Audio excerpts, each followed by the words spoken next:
When studying the Gospel accounts, we often discover multiple times where teachings and events in the life of Christ are chronicled for us.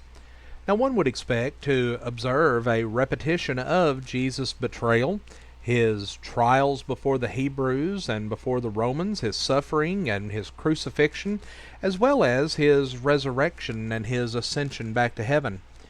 However, we also find multiple recordings of parables and events. For example, the parable of the leaven and the lost sheep are recorded by both Matthew and Luke, while the parable of the sower is recorded by Matthew, Mark, and Luke. Similarly, we find the account of the rich young ruler recorded in Matthew, Mark, and Luke, each with a varying degree of detail in their accounts. But one event in the life of Christ found in multiple passages is the sending of Peter and John into Jerusalem to make preparations for the Passover. We find this in Matthew 26, Mark 14, and also in Luke 22. And while these passages provide background and information concerning Jesus' final observance of the Passover, as well as the institution of the Lord's Supper, they also provide three great lessons in faith.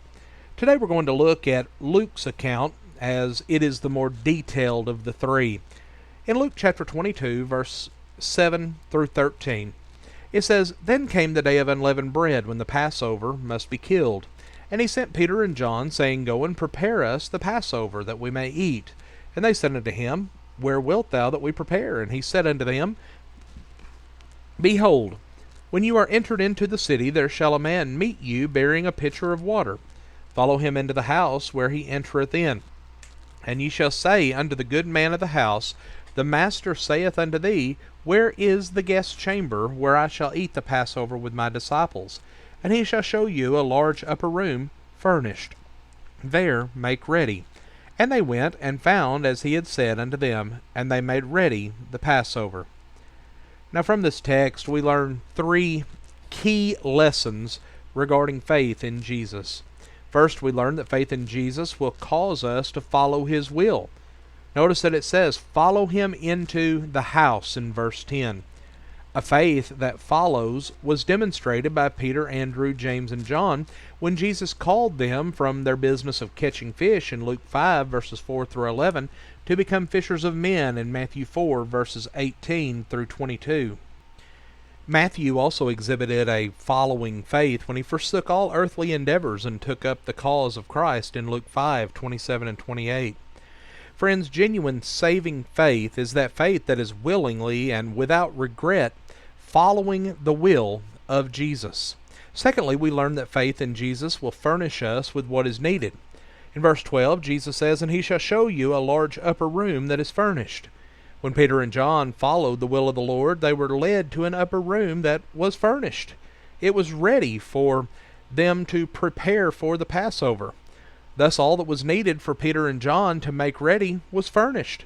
And such is the case with one who has faith in Jesus. We are instructed that faith cometh by hearing, and hearing by the word of God, Romans 10:17, and that the word of God makes man fully furnished or thoroughly furnished unto all good works, meaning that we lack nothing, 2 Timothy 3:16 and 17.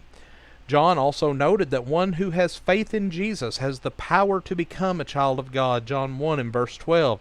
And that faith is not simply a verbal assent, but it is doing. It takes action, John 3 and verse 36.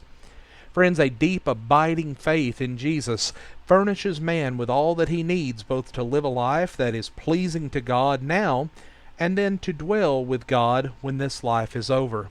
And then finally, we learn that faith in Jesus will cause us to fulfill his commands that we may be ready. We read in verse 13 that they made ready the Passover.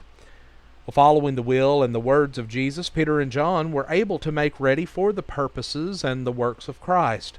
Friends, faith alone will not save man, as evidenced by James 2, verses 14 through 26. But faith coupled together with fulfilling the commands of Jesus. Friends, this is obedience. This is what will make us ready, not only for judgment, but also for living the Christian life and being fruitful in the works of God. Friends, we want to thank you for joining us for our program today. Please consider these 3 great lessons on faith. And we invite you to join us tonight at 6 o'clock at Pyburn Street Church of Christ for midweek Bible study. And we hope that God blesses you today with a wonderful day.